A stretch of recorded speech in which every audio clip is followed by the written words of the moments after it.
Let's take a quick look at the 8-week master template. The first thing you should know, this is imported into your course.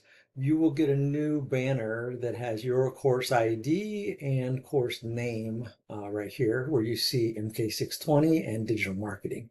And then either you or I can put in the name of your course right here. Okay, so let's just take a look. When you come to get it, it'll be unpublished, and we'll leave it that way because it's a master course.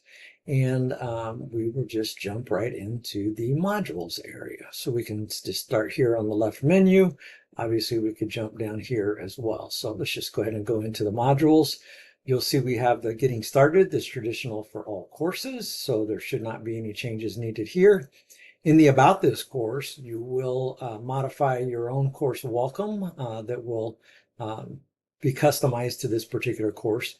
You will not change the Meet Your Faculty because we leave it generic inside of the master course. So it's generic for the instructor and generic for the teaching term. So we don't put anything in that about the dates for assignments or anything like that. So let's just take a look at a couple of weeks here. We can see that they look very, very similar to start with. And in this case, let's take a look at week one. One of the first things that you'll be doing is replacing the word topic with the topic for your week one, of course.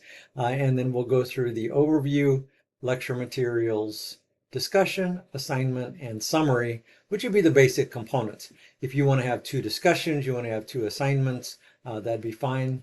So far, nobody I know of has wanted to have 2 summaries. Just kidding a little bit there. Okay, so let's take a look at it. So the overview, when we click on that, it gives us basically a little paragraph that tells us we need to replace this paragraph with the introduction to week one, because this is the week one overview. You could have a video, so we have a sentence and a little placeholder and a place for the transcript. If you are not going to have a video in your overview, which is kind of common, you can just highlight these and click, of course, when you're in edit mode, which I'm not at the moment, and you can get rid of those components. Okay. We then will have the week objectives, so you will put in the objectives with Bloom's taxonomy verbs here, and then you will make sure that you describe the objective mapping to each of the course outcome. So in this case, this particular objective would correspond to course outcome 1 and 4, 2 and 4, 1, you get the idea. Okay. And then these are our weekly objectives or our module objectives, or some people call them unit learning objectives. Okay. We would then have activities. Each one of our activities is tied back to one of our weekly objectives right here. So our module objective that's what this M stands for right here. So if you're going to have them read chapter 2 in the textbook, then does that support module objective 1 or 2, meaning these numbers over here? And then you'll put that over here. If you're going to have read chapters 3 and 4, you do not have to make 2 rows like it's described here. You can just put in 1. This is just in case you might happen to have 2 textbooks. Okay. And then here we also have the online learning material, which will come into play here in the next tab that we jump over to. But you just list the names of the websites or the videos that you're going to have right in through here. So there might be 5 or 6. These are not clickable hyperlinks. Then we have the name of our discussion goes here, or if there's more than one, also be sure and put your module objective mapping to it, and then your assignment or 2 assignments or whatever right here with those module objectives. Okay, so now we'll use the next button to move forward, and we'll be in our lecture materials. When you edit this one, you're going to name, if you want to, or you could just leave it as lecture material. Sometimes I'll put readings and videos, and you need to update that in 2 places. So 1 up here and 2 right here. So that way it gets updated. Again, here you'll write a paragraph if you want to introduce some materials, but we usually don't do that. We usually also do not have a video lecture, but you might have, so there's a placeholder just in case. And then we just kind of get rid of all of this good stuff right here. These are all placeholders, and we basically will just put in the hyperlinks that match up to what we saw on the overview page of read chapter 1 and 2, watch this video, click on this website, that sort of thing. So that's what we have here in the lecture materials. Okay, let's keep moving along. Next, as we move forward, we jump into the discussion. When we edit a discussion, we edit over here on the right-hand side to get into the edit mode. And I'll show you just for the sake of discussion here, excuse the pun, this is where you will put the name of your discussion. This is also the name of your discussion.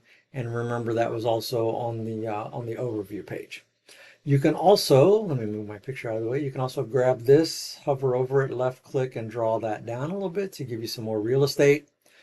You will get rid of this paragraph because this is just directions to you for the first time.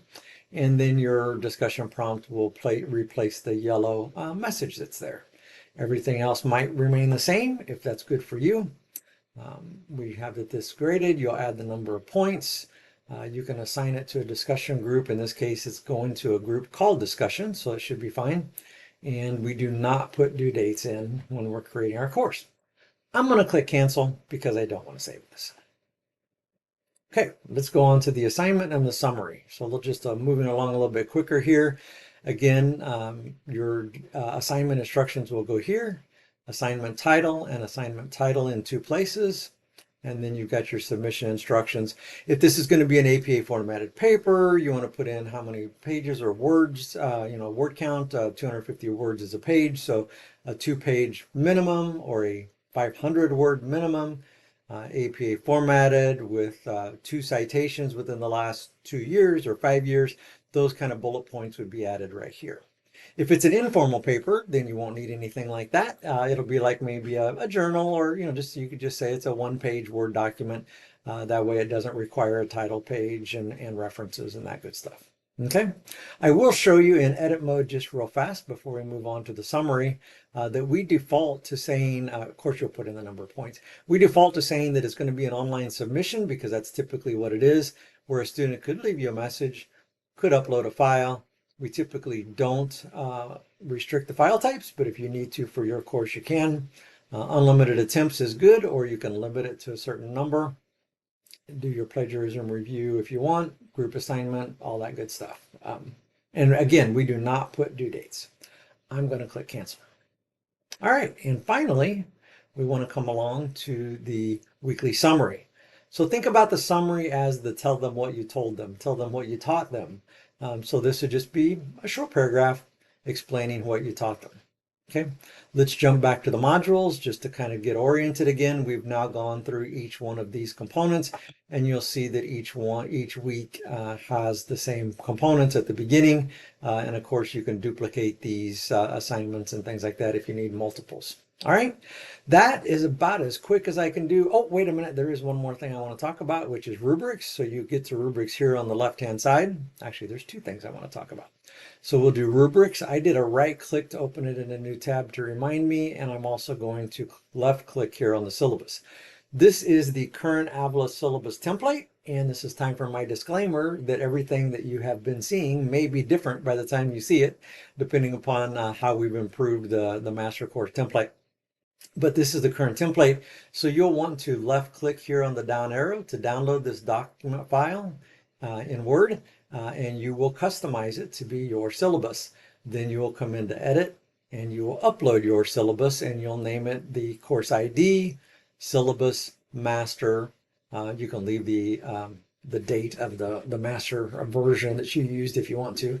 And then that will replace right here. And again, we don't have any dates. All right. Finally, let's talk about rubrics. We do have some rubrics that we put in here just so that you can see them for demonstration purposes. So if you hover, you can see you get to the pencil. You left click on the pencil, and here we go. And remember, all of these things may change and be improved by the time you see them. We do use ranges in this particular discussion rubric. So you would rename this by getting rid of the word template if you like it. If you like that it has 35 points, you can leave the points, you can leave the ranges, or you can use the little pencil to change any of these things, because with your academic freedom, of course, you can change it to be the way you want. I'd like to make one statement about rubrics in Canvas, and that is make sure they're correct before you start attaching them to multiple assignments. Okay, because once you attach them to an assignment, then you can't change them. Okay. All right. I just ran over my 10-minute warning that I wanted to stop. So thank you very much for your attention, and I hope you've enjoyed this tour of the master template. Have a good day.